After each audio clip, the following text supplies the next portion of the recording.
Good day to you. Today we'll take a look at a chapter which talks about welfare, health and safety measures in organizations.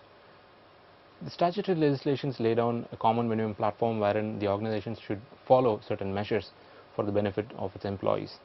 So let us take a detailed look at what are the different provisions and what are organizations doing towards this area. Now, it started off as a traditional welfare function. Now, let's say take a look at welfare, the state of faring or doing well, freedom from calamity, enjoyment of health.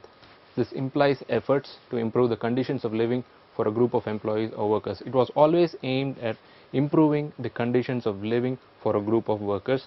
That's where the welfare notion came in. Now, employers wanted to provide welfare to improve morale and loyalty of employees. That's how it started off, because work problems impact performance of employees. The absence of certain basic conditions will lead to dissatisfaction and it affects the safety aspect. So employers started concentrating on the welfare measures to beat the competition and attract and retain employees.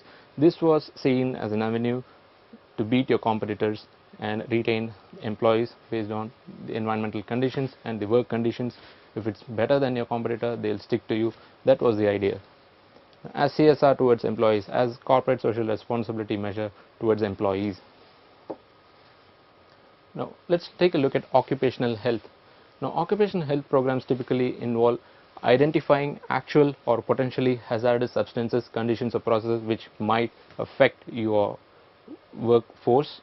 Now, if you are dealing with certain products in the process of your production which are hazardous, which are classified as hazardous by legislations, or if you feel that in the total work process and in the value chain this will create some kind of potential harm to the employees, you need to identify those substances and try to minimize or eliminate those risks. Now, identifying the effects of methods of work on the human body and mind. Now, what is the total effect of a particular process, a work process, on the human body and mind? Does it create stress, physical stress and mental stress? You need to identify. Now, exercising control over the working environment so as to minimize the risk. So, the whole endeavor is to identify the risk and to put a sort of control mechanism wherein you can reduce or totally eliminate the risk aspect so that there is a positive working environment and there is a healthy working environment. Now, what are the traditional causes of ill health? Noise. Let's say excessive noise has an adverse impact on the long-term health. Hearing impairment is a very common, like say, workplace disorder wherein you have effects, significant ill health effects on the employee because of prolonged exposure to very high noise levels.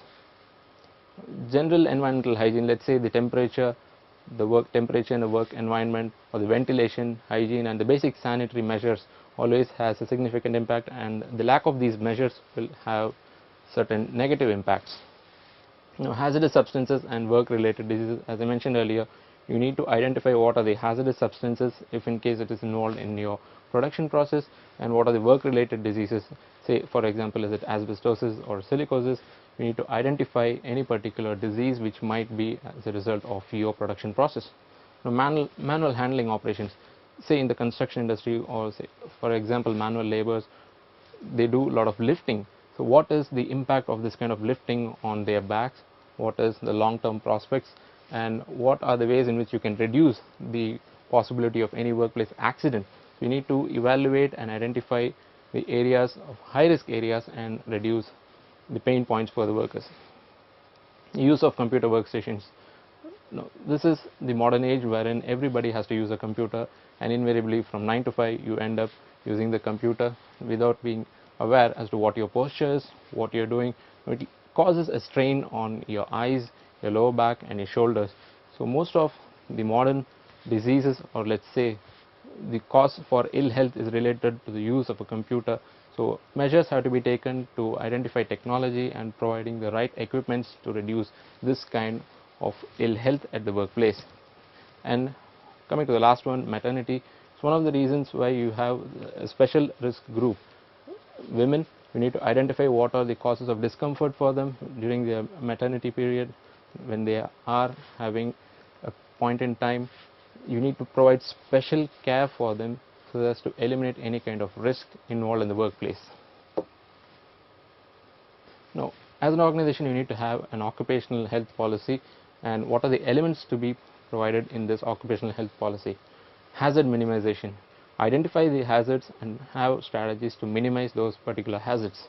Now, information about hazards, you have to publicize and make your employees aware and sensitize them on different hazards by displaying warning signs, providing them training, giving them brochures, and providing the right equipments, say state of the art equipments, and having a training program for the workers to work with these equipments in the right way so as to minimize the hazards.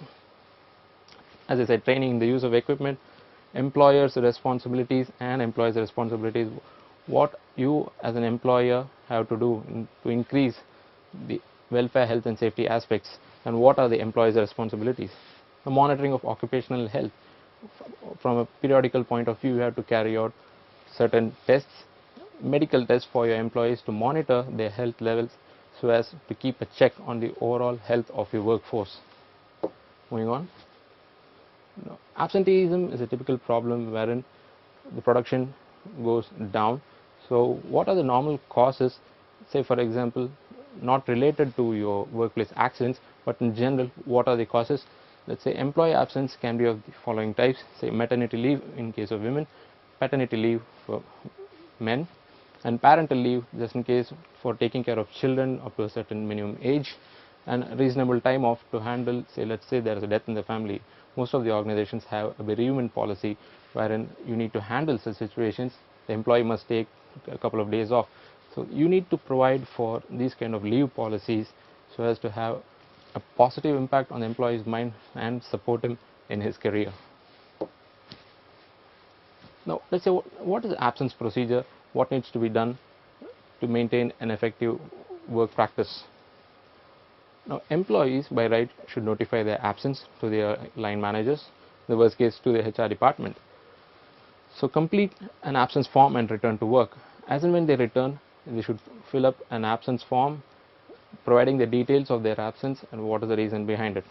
Now, this gives you an idea when you look back after a point in time, what was the reason, was there a medical history if you are dealing with any potential legal disputes or insurance cases.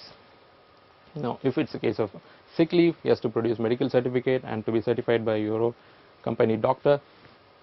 Notify in case of serious illness. Now in case the employee is seriously ill and the magnitude is a very high risk, you need to notify and also keep a tab on what is the event happening in this particular case. Look for suitable alternative work. If the employee has returned and is not in his full capacity to deliver the goods, he needs to be given suitable alternative work. Check employee's entitlement to relevant benefits. Because of loss of pay, he might be in a position wherein he can give only a reduced output, so he needs to be lifted up, and you as an employer need to do what needs to be done by giving him additional benefits which is entitled to, either leave or pay, whichever is entitled to based on his grade and his tenure. The benefits should be provided.